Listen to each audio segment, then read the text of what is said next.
Reunimos-nos aqui para adorar aquele que venceu e em breve voltará. Sua glória está aqui, eu já posso te sentir. Rei dos reis, tome o teu lugar,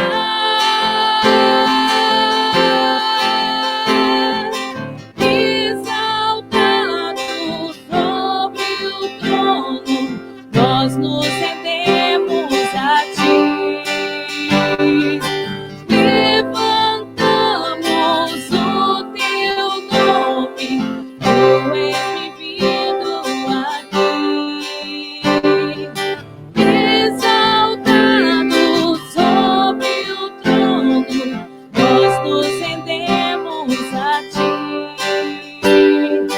Levantamos o teu nome, tu és bem-vindo aqui.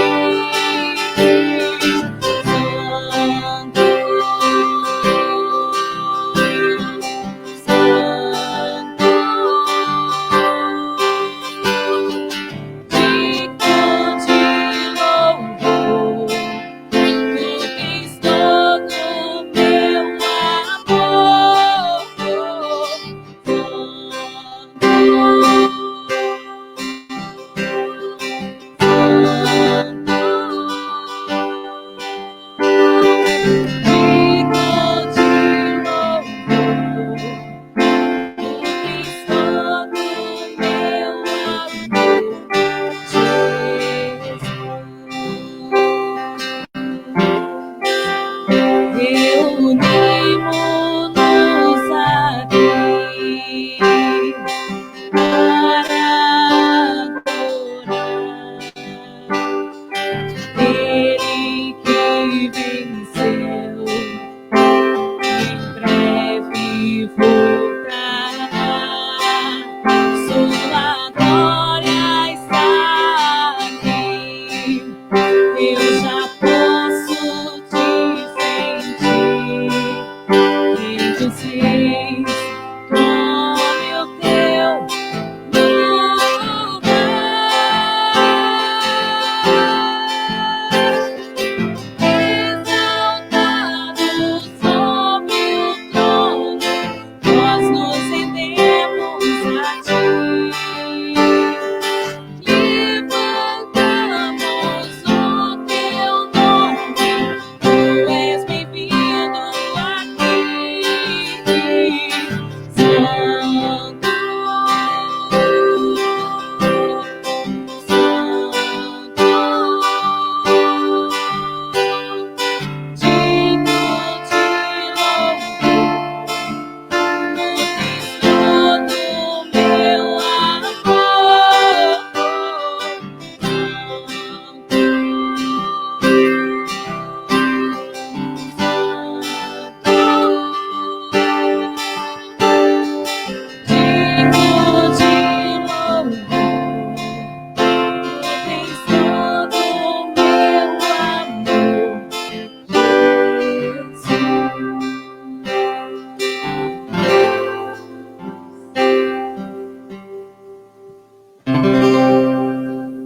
Boa noite, que a graça e a paz do nosso Senhor e Salvador Jesus Cristo seja com todos e com todas. Digno de louvor é o nosso Senhor, o nosso Redentor. Mais uma vez juntos, e nessa oportunidade eu quero convidá-lo a juntos pensarmos nesse momento determinante da vida daquele que foi o maior missionário do cristianismo, o apóstolo Paulo. Nós temos no livro de Atos vários registros dos atos da igreja, dos apóstolos, e alguns até dizem atos do Espírito Santo. Porém, no capítulo 9, nós temos um momento que determina um divisor de água na vida de um religioso, de um homem temente a Deus, profundo conhecedor das Sagradas Escrituras, que tem uma experiência com Deus. E eu gostaria de fazer a leitura e gostaria que você acompanhasse. Diz assim o texto, a partir do primeiro versículo: E Saulo, respirando ainda ameaças e mortes contra os discípulos do Senhor, dirigiu-se ao sumo sacerdote e pediu-lhe cartas para Damasco, para as sinagogas, a fim de que, se encontrasse alguns do caminho, quer homens, quer mulheres, os conduzisse presos a Jerusalém.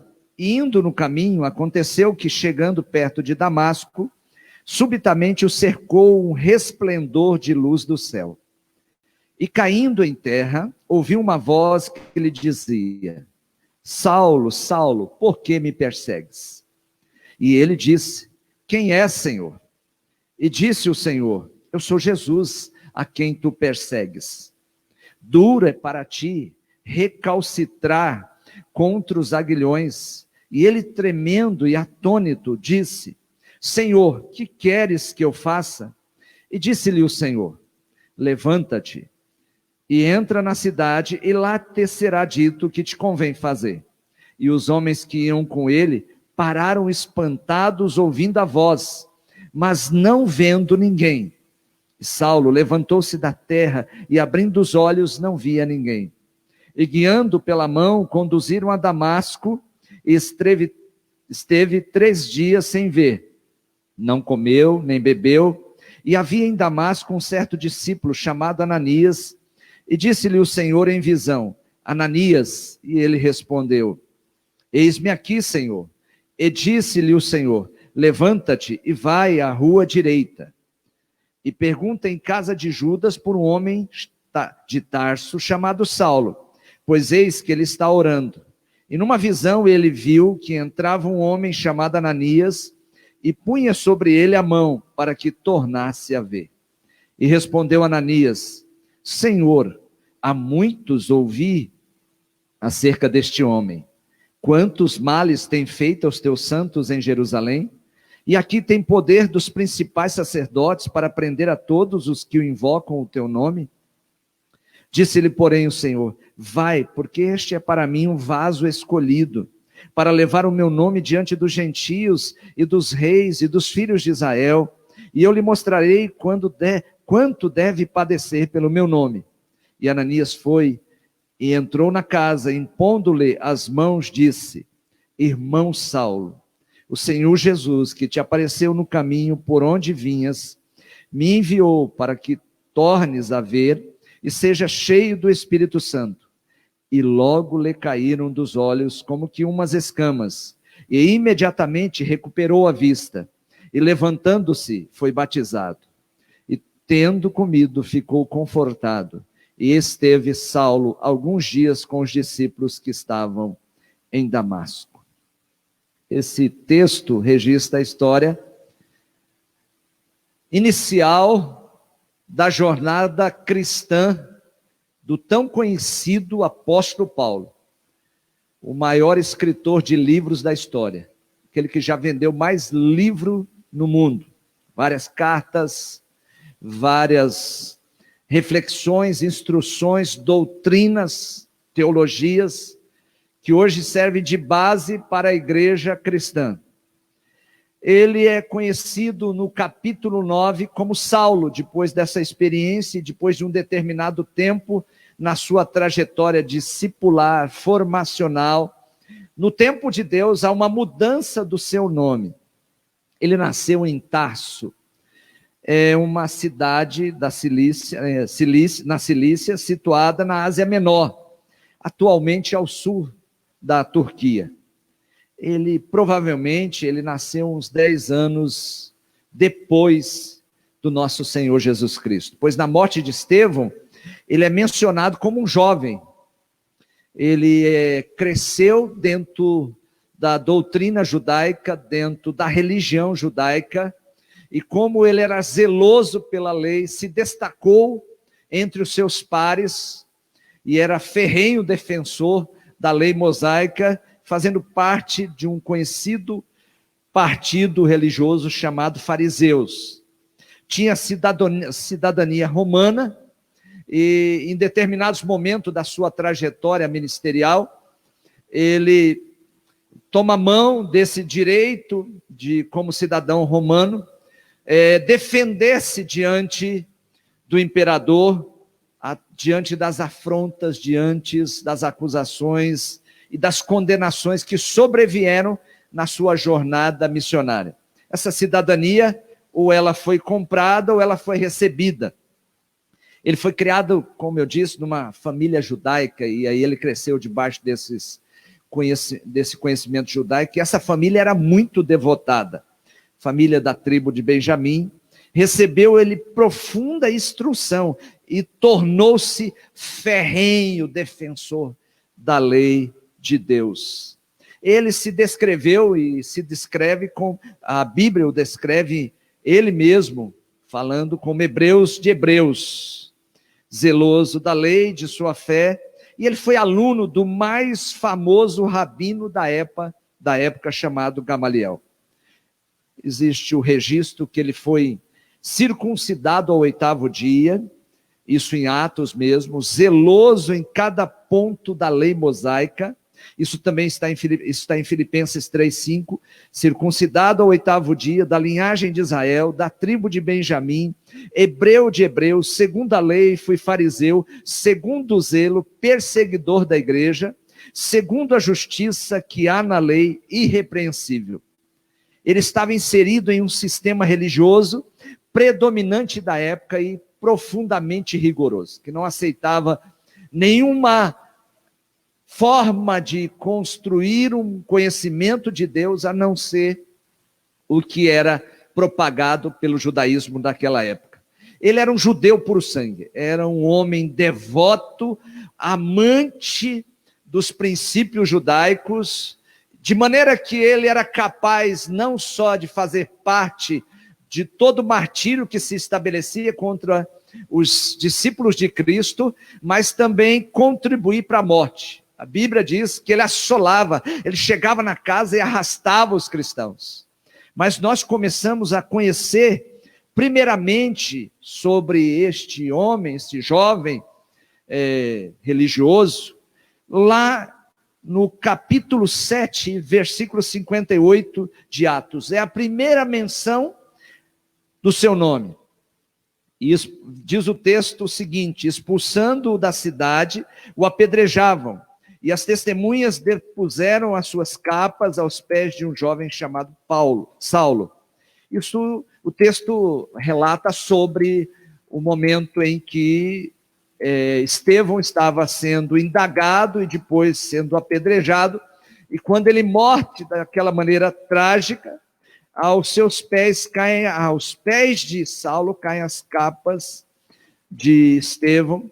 E está ali aquele jovem participando, sendo cúmplice daquele momento, e a cada dia ele era movido no intuito de perseguir aqueles que eram conhecidos não como cristãos, mas conhecidos como do caminho, porque inicialmente os discípulos de Cristo são conhecidos como aqueles que eram do caminho. E Paulo, no seu espírito, o espírito de Paulo, quando você vai estudar sobre a personalidade de Paulo, a pulsão de Paulo, você percebe que ele era regido por um espírito de morte, um espírito de ódio, de condenação de tudo aquilo que se opusesse ao entendimento que ele tinha de que aquilo que ele abrigava naquele momento provinha de Deus e era um projeto de Deus para a vida dele.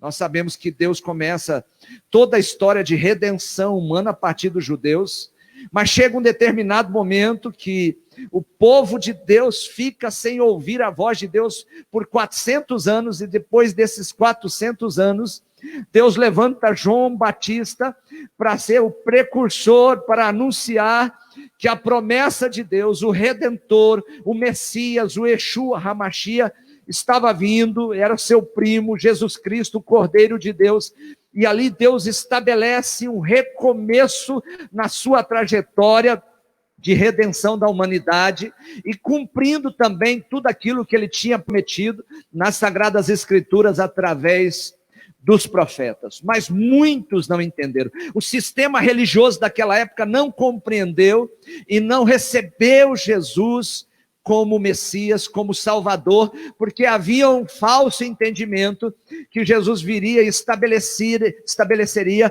um reino semelhante ao reino davídico, que seria um reino terreno. Mas ele vem e diz: o meu reino não é deste mundo, o meu reino é dos céus, e o reino dele é estabelecido no coração dos homens. E até aquele momento, aquele homem chamado Saulo estava movido pelo desejo de exterminar aqueles que eram do caminho, aqueles que ele entendia que fazia parte de uma seita.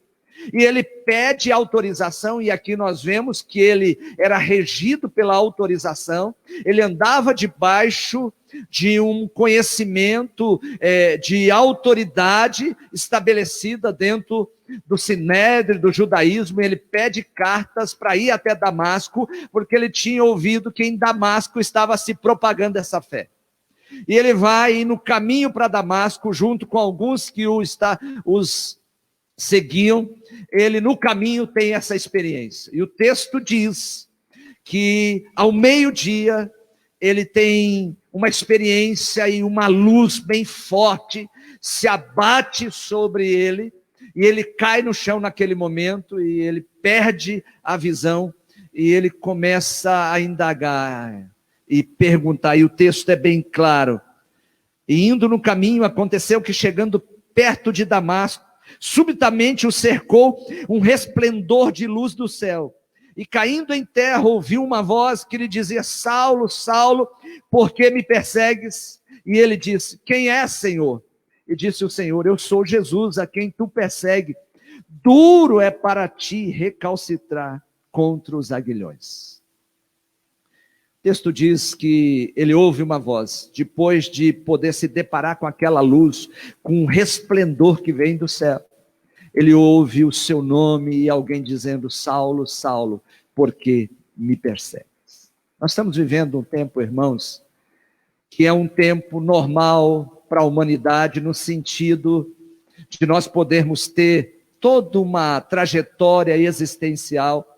Nós temos os nossos planejamentos, nós temos as nossas organizações, as nossas agendas pessoais, às vezes as nossas agendas sociais, organizacionais, quando estamos inseridos num trabalho, numa organização, existe uma agenda, existe um script, isso é muito normal para nós.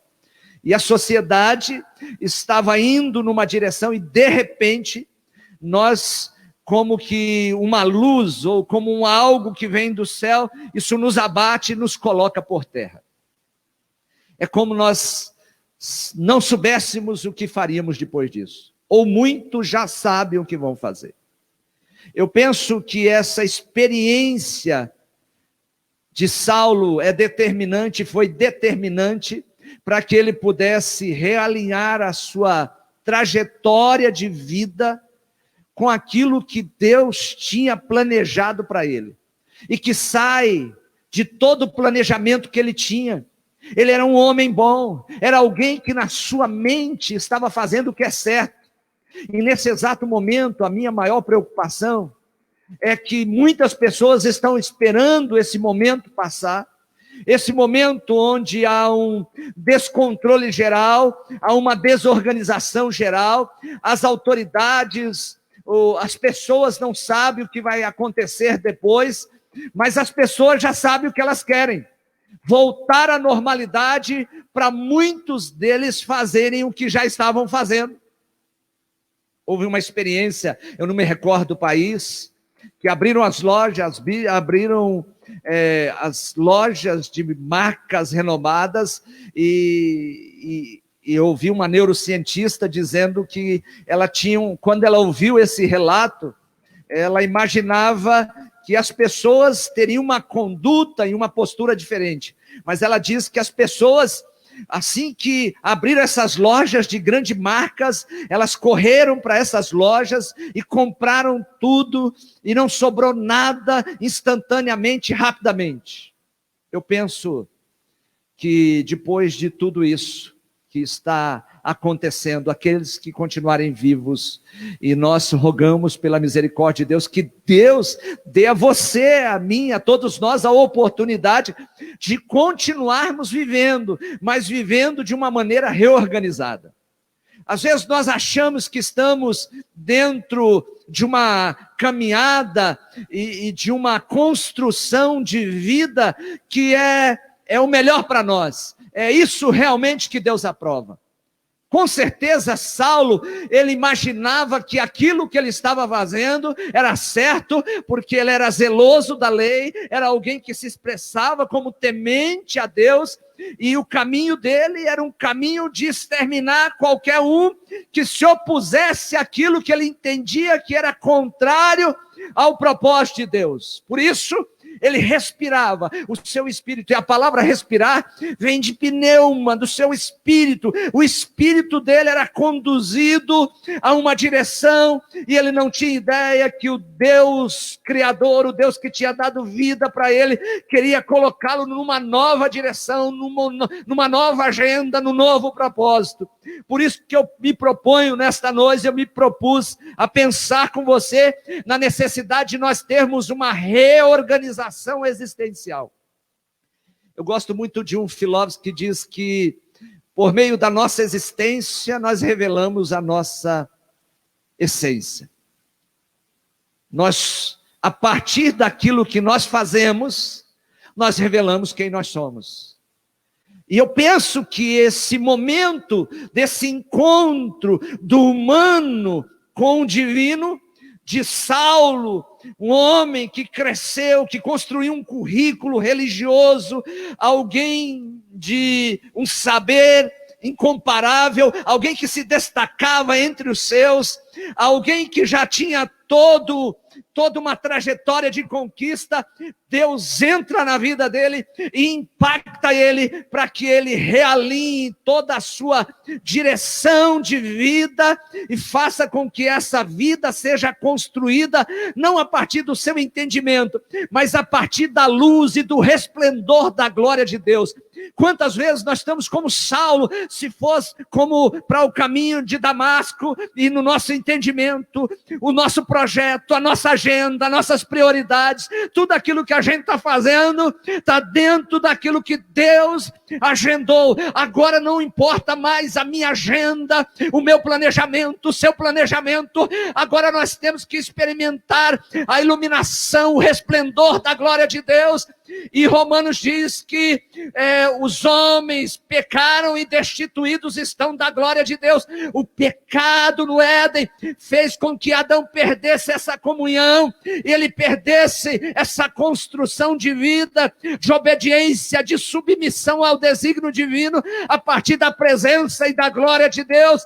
Essa reorganização existencial que esse texto nos permite pensar é para que nós possamos viver uma vida iluminados não pelo nosso entendimento, mas pela luz da glória de Deus, de maneira que quer comamos, quer bebamos, quer façamos qualquer coisa, façamos para a glória de Deus, para o louvor, para a exaltação e para a honra de Deus. Pare de viver a vida a partir da sua agenda e das suas prioridades. Deixa Deus mostrar para você qual é o caminho dele, qual é o propósito, qual é a direção, aquilo que ele tem traçado para você. A Bíblia diz que Paulo tem essa experiência, e o texto diz resplendor de luz do céu. Em Atos 22:6, Paulo, ele designa essa luz de grande luz. E eu penso que nessa reorganização existencial, porque nós achamos que tinha uma vida organizada, sendo que nós estamos muitas vezes numa vida dentro da organização de um sistema mundano, corrupto, perverso, que nos afasta da grandeza de Deus e daquilo para qual fomos criados, para a dignidade de Deus, para a honra de Deus e para aquilo que Deus se satisfaz nisso. E essa luz é uma experiência iluminadora. Eu acho grande esse texto, porque fala de Deus se manifestando como a luz do céu. E tudo que Deus começa na criação. Quando você tem um registro lá em Gênesis capítulo 1, disse Deus, haja luz. A primeira coisa que Deus cria é luz. Em Atos 26, 13, Paulo nos diz que essa luz era mais resplandecente que o sol. E no meu pensar e no meu entendimento, isso é lindo, da gente poder entender o que Paulo estava querendo dizer. Olha, até então eu conhecia uma luz, até então eu vivia nos meus dias, nas minhas manhãs, iluminados pela luz criadas por Deus, mas a partir dessa experiência, eu tive uma experiência com a luz do próprio Deus, e é isso que Deus nos chama para que possamos entender que depois que passar tudo isso, nós possamos nos reorganizar e abraçar só aquilo que é necessário e descartar tudo aquilo que às vezes a gente abraça e vai com tudo, e a nossa respiração, nosso esforço, a nossa força é com base nesse intento humano e que às vezes foge do reino de Deus. Quantos de nós estamos sendo governados por essa iluminação cósmica desse mundo corrompida, perversa, e que diz para nós os apetites que nós devemos ter, aquilo que nos falta, e nós vamos sendo conduzidos por essa iluminação, e essa iluminação está contaminada com a cegueira promovida pelo príncipe das trevas, porque esse mundo jaz no maligno, e nós não queremos viver a partir e reorganizar a nossa vida a partir desse mundo que jaz no maligno, mas nós queremos que a nossa vida seja reorganizada pela luz que vem do alto, de maneira que você possa entender que existe uma lâmpada dos céus, é a palavra de Deus. Por isso o salmista diz assim: lâmpada para os meus pés é a tua palavra e luz para o meu caminho. É quando você vive e você constrói a sua vida, não a partir dos seus projetos, não a partir das suas necessidades, não a partir daquilo que te satisfaz, mas a partir daquilo que satisfaz o Deus eterno, que te deu vida e que está permitindo que você respire ainda com o fôlego de vida que foi dado por Ele. Quantas pessoas morrendo agora por falta de fôlego de vida? Paulo, ele vivia para destruir, era movido pelo ódio, pelo desejo de arruinar com aqueles que ele entendia que eram opositores de Deus. Olhando para esse texto, no dizer de Paulo, aquela luz, ela ultrapassou em poder o próprio brilho do sol. Foi um fenômeno sobrenatural. Eu penso que tudo isso que está acontecendo na humanidade agora é um fenômeno sobrenatural. Nunca aconteceu antes. E muitas coisas nós entendemos que Deus está permitindo que isso aconteça para não só chacoalhar as nações, não só mostrar que a humanidade, a ciência não é tudo que pensa, os intelectuais, os poderosos da terra não podem o que acham que podem, mas mais do que isso, realinhar aqueles que são deles para cumprir tudo aquilo que tem Ele escrito na agenda dele para a nossa vida. Nós precisamos agora nos conectar com a agenda de Deus. Esse é o tempo de Deus. Quando Jesus veio em Gálatas A palavra diz que ele veio na plenitude dos tempos, e muito não os reconheceram. Nós não podemos entender que tudo isso que está acontecendo é um tempo divino, é uma manifestação de Deus, e é um encontro do Deus que tem a face de amor, mas tem a face de justiça, se encontrando conosco e mostrando aquilo que ele é, aquilo que ele faz, aquilo que ele pode, e nos dando por misericórdia a graça de, no meio de tudo isso, sobrevivermos e reorganizarmos a nossa vida, não para nós, não para nossa glória, não para nossa honra, como disse o salmista: a Deus seja a glória, a Deus seja a honra, não a nós, Senhor, mas a glória seja dada a ti. Então, o que aconteceu com Saulo naquele momento? Saulo tem uma experiência e uma visão celestial foi dada a ele, daquela luz, daquele resplendor. Eu penso que eu e você precisamos, a partir de tudo isso, ter essa construção do nosso ser, de como eu vou ser, daquilo que eu vou fazer, atrelada a essa luz divina, essa lâmpada, que é a presença do Espírito Santo, nos guiando dentro do caminho de Deus, a partir da verdade de Deus e para a vida de Deus. O fluxo de luz foi tão intenso que sobrepôs a visão de Saulo da luz do sol. A luz dos céus brilhou de maneira abundante na vida de Saulo. E aí, nessa reorganização existencial, nesse encontro divino, esse encontro, eu vejo uma experiência iluminadora. A palavra do Senhor diz em Gênesis 3:6, como que Deus trabalha iluminando, dando vida, nos fazendo enxergar, mas por outro lado nós sabemos que Satanás trabalha também na nossa capacidade de ver, de enxergar, e ele trabalha para corromper a nossa visão. Precisamos ficar atentos, porque depois desse momento determinante da história da humanidade, nós podemos passar por tudo isso e continuar vivendo numa visão falida, arruinada e dissociada da glória, da majestade, do domínio e do controle de Deus. Gênesis capítulo 3, lá no Éden, versículo 6, diz assim: e viu a mulher que aquela árvore era boa para se comer. Preste bem atenção. O texto diz que a serpente desperta na mulher a capacidade de ver o que ela não tinha visto, e manifesta nela um desejo de poder ter aquilo que ainda ela não tinha, ou desfrutar daquilo.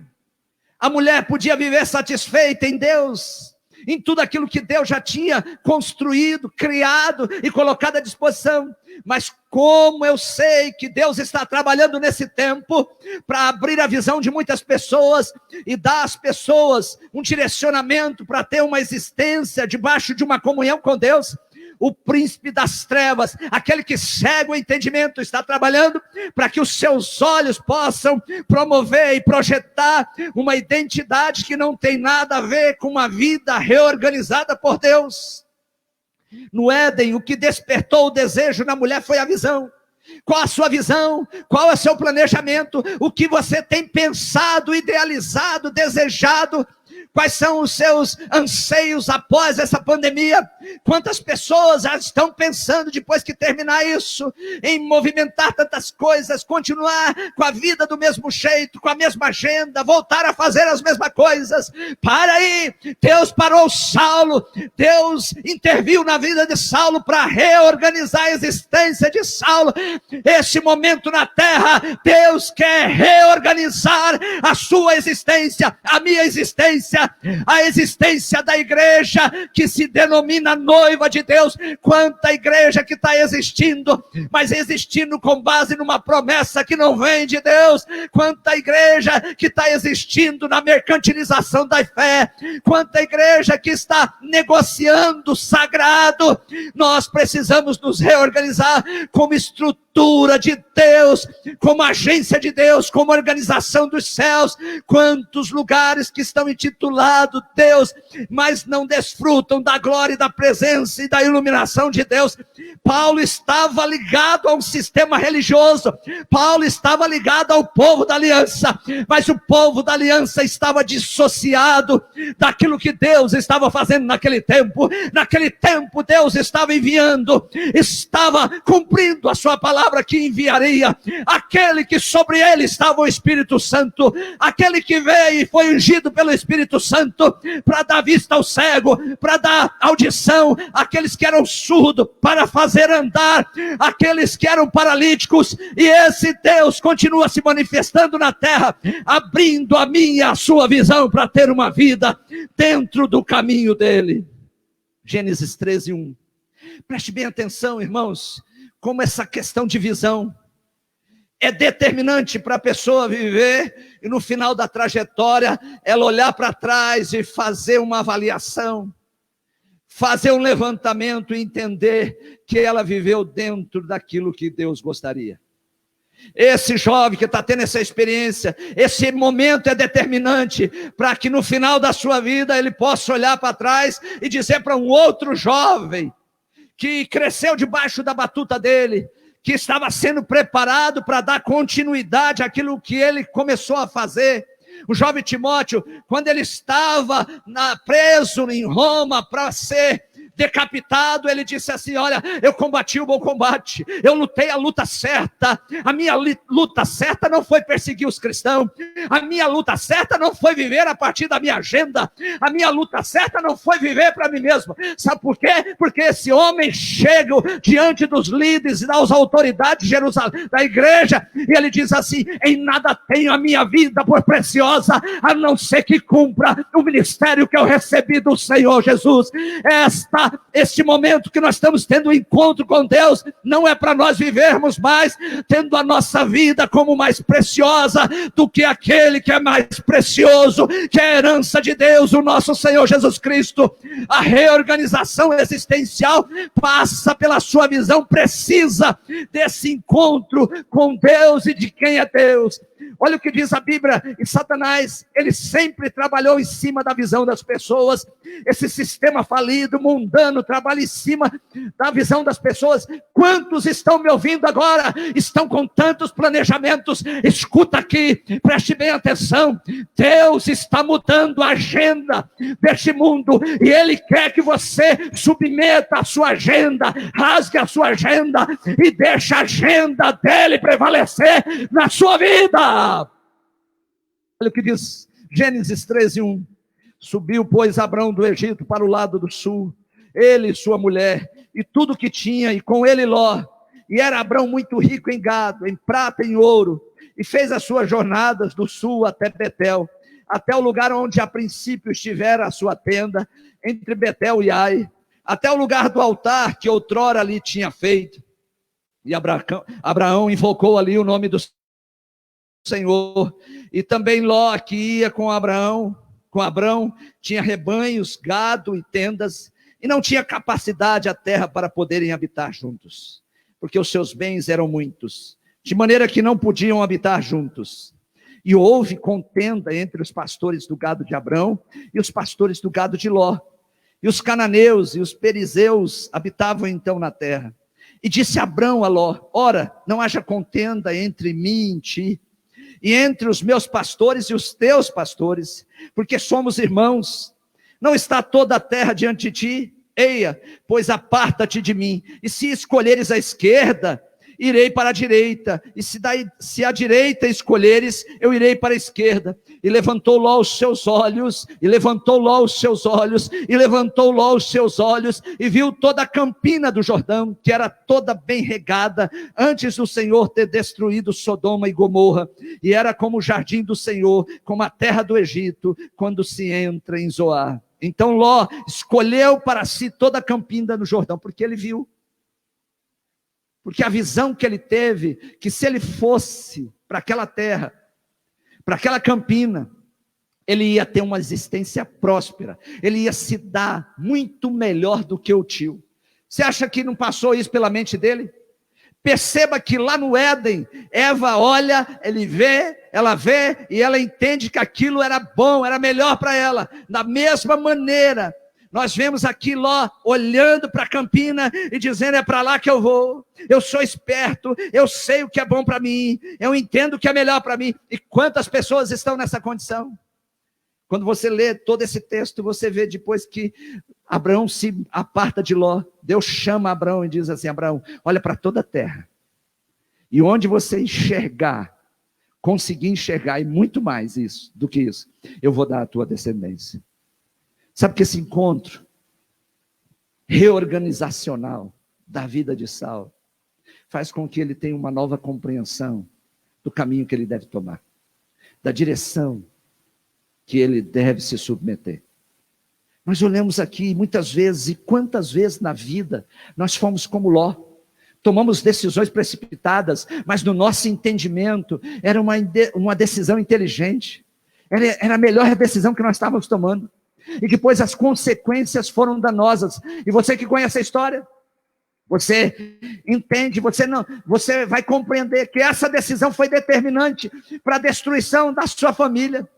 Ele perdeu a sua família, ele perdeu os seus bens.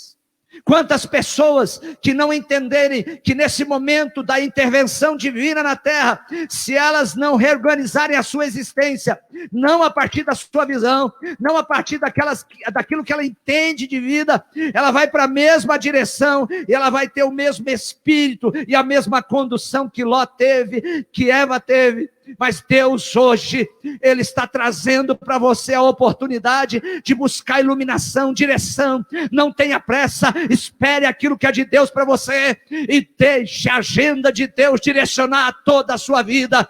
Buscar em primeiro lugar o reino de Deus, deixe o reino de Deus estabelecer a lei, as diretrizes, as normas para a sua conduta, que você não haja mais por você mesmo, mas que você haja debaixo da direção e da condução do Espírito Santo de Deus. Se somos guiados pelo Espírito de Deus, somos filhos de Deus. Se somos filhos de Deus, vamos passar por situações que Deus planejou para nós, mas não seremos só pessoas que vão nessa trajetória humana, diante daquilo que Deus tem passado por nós, passar por lutas e dificuldade, como filhos de Deus, e como aqueles que estão vivendo dentro da trajetória de Deus. Um dia nós seremos recompensados na eternidade por isso. Ou você escolhe desfrutar daquilo que o mundo tem para você, ou você escolhe na sua reorganização existencial esperar aquilo que Deus tem para você.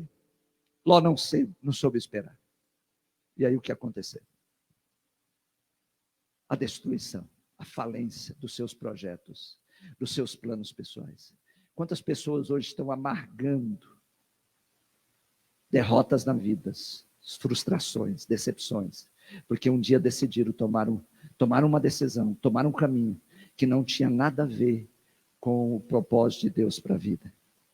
E eu gostaria de, nesta reorganização existencial, lembrar de um texto, como nós estamos trabalhando visão, e Saulo tem aquela experiência iluminadora.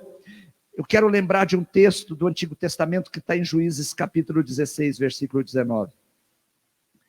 Diz assim a partir do versículo 19: então ela o fez dormir sobre os seus joelhos, e chamou o homem, rapou-lhe as 7 tranças do cabelo de sua cabeça, e começou a afligi-lo, e retirou-se dele a sua força.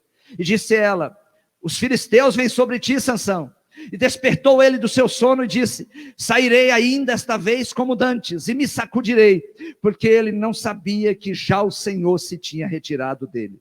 Então os filisteus pegaram nele, e arrancaram-lhe os olhos, e fizeram-no descer a Gaza, e amarraram-no com as 2 cadeias de bronze, e girava eles em um moinho no cárcere. Sansão foi escolhido por Deus para ser um juiz. Sansão foi escolhido por Deus para viver dentro de uma existência organizada e dentro de uma finalidade, de um significado que pudesse honrar a Deus e pudesse abençoar o povo de Deus. Ele brincou com o inimigo. Não é tempo de brincarmos. Esse tempo que Deus está passando pela terra, Ele está mostrando a seriedade da honra do nome dele, da sua palavra, daquilo que ele disse através dos profetas, através dos apóstolos, dos discípulos, que ele é Deus, que ele julga, que ele age com justiça. Sansão brincou e várias vezes foi brincando, até que chegou um momento que o inimigo se apossou dele, dominou ele, e a primeira coisa que o inimigo fez depois que tinha um controle sobre ele, foi arrancar os olhos de Sansão. Quantas pessoas ainda brincando, quantas pessoas fazendo planejamentos fora de tudo aquilo que Deus tinha arquitetado, planejado, idealizado para ela. Mas elas estão brincando, e aí ela perde a visão de Deus. E quando ela perde a visão de Deus, preste bem atenção que o texto diz que ele girava em um moinho no cárcere. Um exercício ministerial há mais de 20 anos.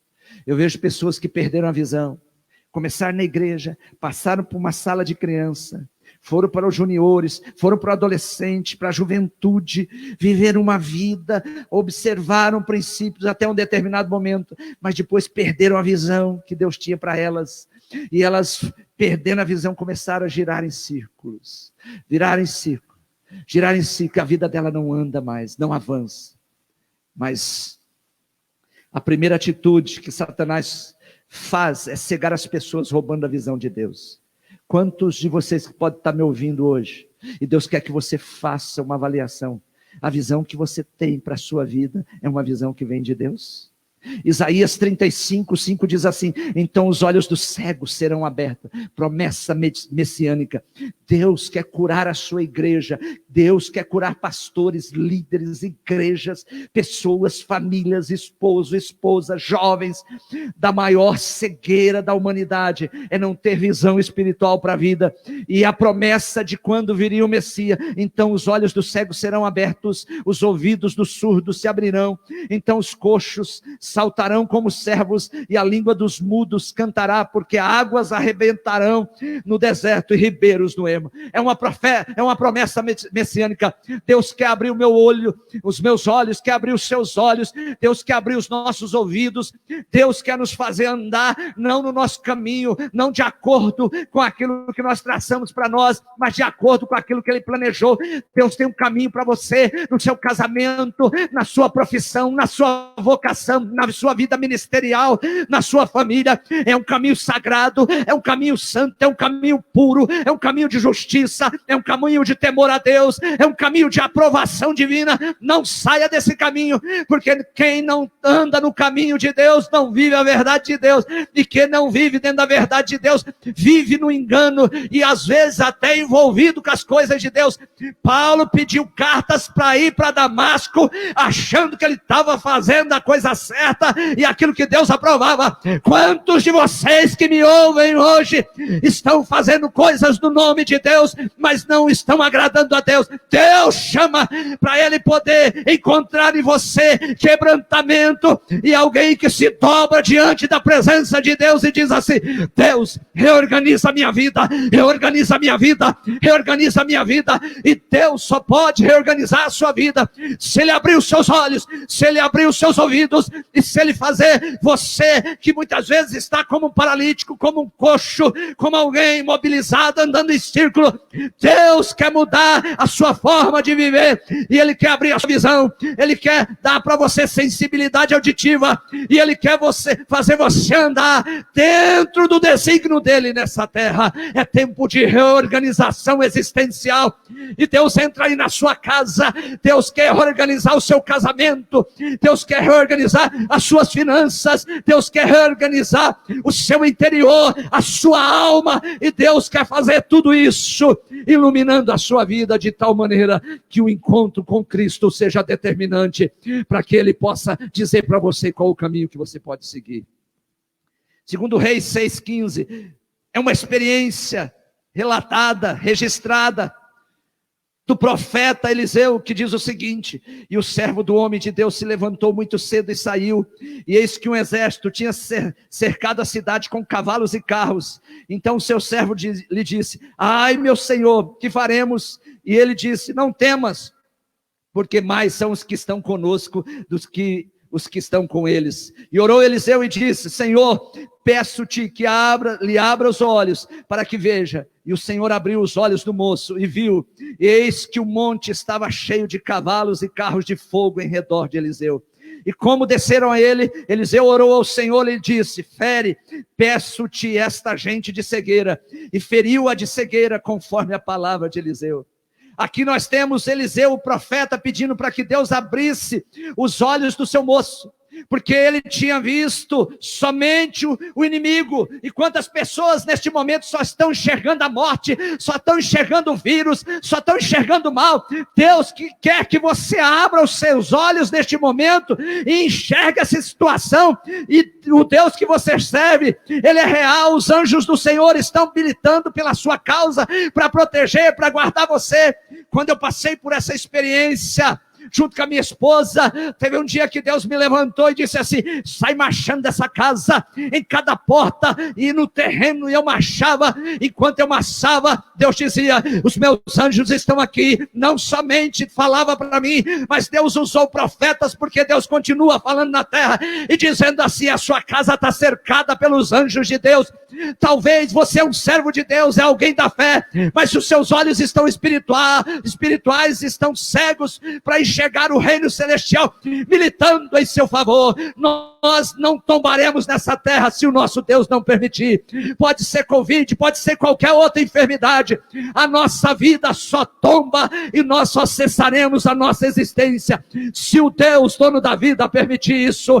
Por isso eu peço que o Espírito de Deus agora trabalhe na sua vida e abra os seus olhos espirituais, para que você tenha a visão de Deus, a sua visão seja aberta e que você construa a sua existência. Certo que quando você se submete à agenda de Deus e aquilo que Deus tem para você, os anjos do Senhor estão ao seu redor, porque a palavra do Senhor diz que o anjo do Senhor acampa ao redor daqueles que o temem e os livra. Então sabemos que quando nós estamos no caminho de Deus, não tem demônio, não tem vírus, não tem enfermidade, não tem doença, não importa a doença que for, mas tem um Deus nos guardando e nos protegendo. É o Deus de Isaías 43 que diz assim: quando passares pelas águas, quando passares pelos rios, quando passares pelas águas, elas não te submergerão, quando passares pelos rios, eles não vão te afogar, quando passares pelo fogo, ele não te queimará, nem a chama arderá em ti. Abra a tua visão espiritual e viva a partir do Deus de Daniel, que fechou a boca dos leões, e viva a partir do Deus de Ananias, Misael e Azarias, e viva a partir do Deus de Saulo, que entrou na vida de Saulo e abriu a visão de Saulo, não para fazer mais o que ele achava que deveria fazer e que estava fazendo, que era a vontade de Deus, mas para fazer aquilo que Deus tinha para ele fazer, de acordo com a vontade dele. E aí eu finalizo com esse versículo, 2 Coríntios capítulo 4, versículo 4. Nos quais o Deus deste século cegou os entendimentos dos incrédulos, para que lhes não resplandeça a luz do evangelho da glória de Cristo. Sabe o que aconteceu naquele encontro divino? A luz da glória de Cristo se manifestou a alguém que estava indo por um caminho que não era o caminho de Deus, indo para um propósito que não era o propósito de Deus, desejando fazer algo que ele entendia que era de Deus, mas não tinha nada a ver com Deus. E o meu desejo é que nesta noite a luz da glória de Deus entre aí na sua casa, no seu trabalho, aonde você estiver, e resplandeça sobre a sua vida. E o texto diz assim, que a imagem de Deus, o evangelho, a luz do evangelho da glória de Cristo. Cristo é a imagem de Deus, porque nós não nos pregamos a nós mesmos, mas a Cristo Jesus, o Senhor. E nós mesmos somos vossos servos, por amor de Jesus. Porque Deus, que disse que das trevas resplandecesse a luz, é quem resplandeceu em nossos corações, para a iluminação do conhecimento da glória de Deus na face de Jesus Cristo. E em tudo somos atribulados, mas não angustiados, perplexos, mas não desanimados. Encontros divinos que manifestam o resplendor da glória de Deus nos dá a condição de termos o nosso coração iluminados por Deus. Salomão diz que as saídas da vida procedem do coração. Que depois que tudo isso terminar, depois que tudo isso passar, e que você começar uma nova trajetória existencial, não comece mais a partir dos seus olhos, não comece mais a partir dos desejos do seu coração, mas comece a partir da iluminação de Deus, a partir do evangelho resplandecente de Deus e a partir daquilo que Cristo tem para você. Hoje eu trabalhei primeiro nessa reorganização existencial, a visão de Deus, olhando para Deus e vivendo a vida a partir de Deus. E eu convido você, no próximo culto, a reconstruir e reorganizar a sua existência, olhando para dentro de você. E eu quero trabalhar isso com você, a necessidade de olharmos para dentro de nós. E vamos nos surpreender com quantas coisas que tem abrigados no nosso coração. Nós vamos cantar mais um cântico. A irmã Rafaela, junto com o irmão Alaí, vai cantar mais um cântico. E no final, eu estarei orando por você. Fique aí, não vá. Não saia daí. Do meu coração e tudo que há em mim, entrego meu viver por amor a ti, meu rei. Meus sonhos sigo a ti, os meus direitos dou, orgulho vou trocar pela vida do Senhor. E eu entrego tudo a ti,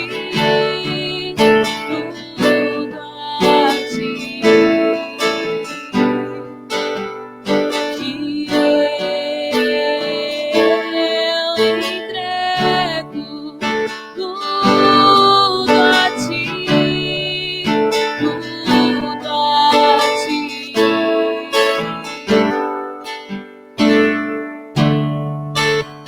Eu canto esta canção de entrega a ti, Jesus, e o que o mundo dá, eu deixo aos pés da cruz, por conhecer a ti, teu nome dá louvor, sentir tua alegria, partilhando tua dor.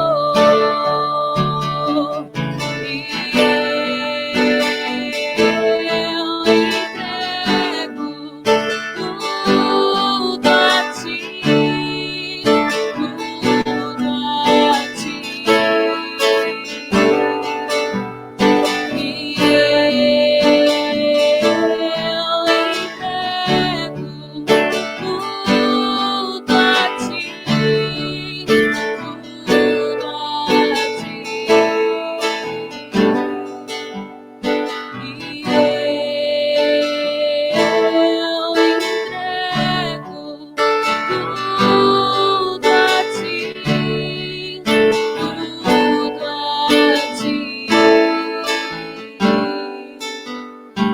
E eu entrego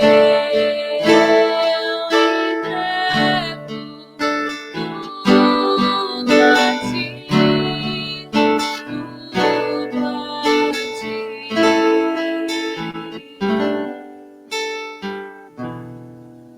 Essa é a melhor decisão que podemos tomar. Entregar tudo a Jesus, nosso Senhor. Ele sabe o que melhor fazer.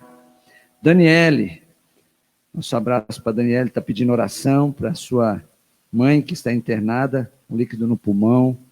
Orar também pelos nossos irmãos, quantos irmãos aí testando positivo, outros irmãos já melhorando, saindo das enfermaria, do hospital, outros saindo da UTI, louvado seja Deus por isso. Então vamos orar, incline a sua cabeça, vamos falar com Deus. Pai, nós queremos te louvar, por podermos, ó Deus, ter registro dos feitos do Senhor, ó Deus, na vida de tantos servos do Senhor. Obrigado, ó Deus, porque ficou registrado esse momento na vida de Saulo. E a partir, ó Deus, daquele momento o Senhor começou a conduzi-lo para um caminho de expansão do evangelho, do cristianismo, e de obediência e submissão ao projeto do Senhor para a vida dele. Seja assim na nossa vida, ó Pai. Quantos de nós estamos, ó Deus, ou estávamos com uma agenda que não tinha nada a ver com aquilo que o Senhor gostaria para nós? Quantas coisas que estamos fazendo, abraçando, quantas ocupações que nós, às vezes, empreendemos, desejamos e achamos que isso é melhor para nós e não tem nada a ver com o Senhor. Ó Deus, Saulo achava que aquilo era do Senhor para ele, mas o Senhor tinha algo muito melhor, de maneira que o Senhor o conduziu por toda uma trajetória, como instrumento escolhido para fazer a tua obra. Quantos instrumentos escolhidos o Senhor tem, ó Pai, que estão aqui na igreja, que estão, ó Deus, aí nos assistindo. E quando eu falo aqui na igreja, não nos cultos presenciais, mas os irmãos que estão aqui, ó Deus, louvando, trabalhando no marketing, ó Pai, trabalhando na intercessão, todos nós estamos dentro do plano, ó Deus, do Senhor, de podermos ser discípulos de Cristo, pregadores da tua palavra. Sejamos, ó Deus, realmente aquilo que o Senhor nos fez para ser, que o Senhor nos reorganize na nossa forma de ser neste mundo, e que a nossa existência seja, ó Deus, revelada ao mundo como algo compartilhado a partir da essência do Senhor em nós. Pai, eu coloco diante do Senhor a Daniele, que pede oração pela sua mãe. Que o Senhor possa restaurar os seus pulmões, restaurar a sua saúde. E tantos irmãos, tantas pessoas, ó Deus, que neste momento estão lutando contra esse vírus, contra a bactéria, estão, ó Deus, precisando da intervenção do Senhor, da operação do Senhor, usando também os medicamentos que estão sendo, ó Deus, ingeridos, que estão sendo injetados no organismo do teu povo, que eles possam, ó Deus, fazer efeito. Nós profetizamos saúde, nós profetizamos cura, e nós declaramos, ó Deus, que o teu povo vai glorificar e exaltar o teu nome do Senhor. Aonde tiver uma Gerar, onde tiver um campus da Gerar, onde tiver uma pessoa nos ouvindo, onde tiver um ente querido dessa pessoa, ó Deus, agora, precisando do milagre do Senhor, que o Senhor manifeste o teu poder, a tua misericórdia, que o Senhor entre, ó Deus, nessa vida, entre, ó Deus, no sistema sanguíneo, respiratório, cardiovascular, e, ó Deus, restabeleça a saúde, mas que todos, ó Deus, em plena saúde, em boa saúde, possam, ó Deus, permitir que o Senhor reorganize a forma deles viver, que haja, ó Deus, salvação, que haja, ó Deus, despertamento, avivamento na tua igreja, que o teu povo, ó Deus, possa ser realiado com uma igreja pura, santa, viva, uma igreja cheia do poder de Deus, ó Pai, que o Senhor levante uma igreja, ó Pai, que seja uma igreja que marche militante, militando, ó Deus, certa, que a vitória é do Senhor Jesus, debaixo do senhorio de Cristo, Pai. Se tem alguém, ó Deus, que neste momento, ó Deus, está nos assistindo, está tomado, ó Deus, pela depressão, pelo medo, pelo desânimo, que essa pessoa agora, ó Deus, seja visitada pelo anjo do Senhor, pela glória do Senhor, e que essa pessoa agora, em nome de Jesus, seja curada emocionalmente, seja restaurada psicologicamente, porque o Senhor é Deus que age, e o Senhor nos deu autoridade para expulsar, para curar, para repreender todo mal, e na autoridade do Senhor Jesus, como pastor, como profeta, eu profetizo agora cura sobre essas pessoas que estão nos ouvindo, ó Pai, que o Senhor, ó Deus, levante essas pessoas ainda, para continuar uma trajetória aqui, e uma trajetória abençoada, e de fidelidade ao Senhor. Que o Senhor abençoe a cada um, e dê, ó Deus, uma noite de descanso, debaixo da paz e da graça do Senhor, em nome de Jesus. Deus te abençoe, que a graça do Senhor Jesus seja sobre você. Domingo, 18 horas, estaremos juntos. Aos membros da Gerar, daqui um dia, vai orando, nós estamos aí trabalhando, e eu gostaria de lançar um desafio para você. Nos abençoe, você sabe que o pastor, nós somos muito tranquilo e muito bíblico nisso, mas nós estamos com um desafio. E o desafio que Deus tem plantado no meu coração, eu estou orando de madrugada à noite, entrando nos montes, nos matos, declarando e profetizando a conquista, porque Deus tem grandes coisas para fazer, eu creio nisso. Depois desse tempo, um grande avivamento, uma grande colheita de almas, formação de líderes, o centro de formação infantil e tantas outras coisas que Deus tem planejado. Mas como nós estamos ali debaixo daquelas duas tendas, E quando nós estávamos nos cultos presenciais ali, já tinha muita gente para fora, mesmo depois que nós separamos adolescentes, criança, nós agora já temos que voltar para debaixo do ginásio poliesportivo. E aí eu estou desafiando você. Eu desafio você a fazer parte disso. Pergunta para Deus, faça uma oração. Deus, como eu posso ajudar? Está lá, irmãos, já estão os pré-moldados lá, mas nós precisamos cobrir aquele espaço e precisamos também colocar o piso.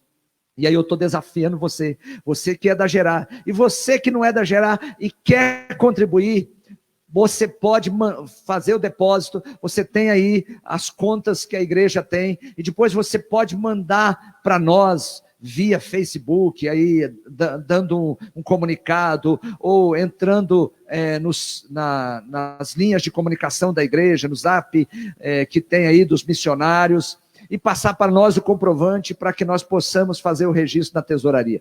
Novo desafio da Gerar, cobertura, vamos voltar, vem aí, vamos voltar, mas nós já vamos voltar debaixo lá do ginásio poliesportivo, e vem outras coisas aí, porque Deus está abrindo o céu está aberto, melhor dizendo, sobre a Gerar. Então, a partir de hoje, essa pergunta para Deus, Deus, quanto eu posso contribuir? Quanta gente se convertendo, graças a Deus, meus irmãos. Agora nós estamos aqui, tem um grupo da Adonep lá, já tem pessoas para ser batizadas, que aceitaram Jesus agora, nessa última semana. Deus já está trabalhando, irmãos. Ontem, uma alegria, eu estava saindo de lá, depois do encontro de oração com o pessoal da Adonep, logo em seguida já estava chegando irmãos da igreja para orar, lá na tenda da oração, aquele espaço é para nós orarmos mesmo. Então, estou desafiando você, com muito amor no coração, contribui com esse novo desafio da Gerar, cobertura e o piso do ginásio poliesportivo. Que Deus te abençoe, que a graça do Senhor Jesus seja sobre você. Só para dizer que o ginásio poliesportivo inicialmente será usado para templo, né, com espaço de 25 por 40, então vai ser usado para templo, mas depois nós teremos o templo oficial. Um beijo no coração, fica na graça e na paz do Senhor. Até domingo, varão. Tamo junto.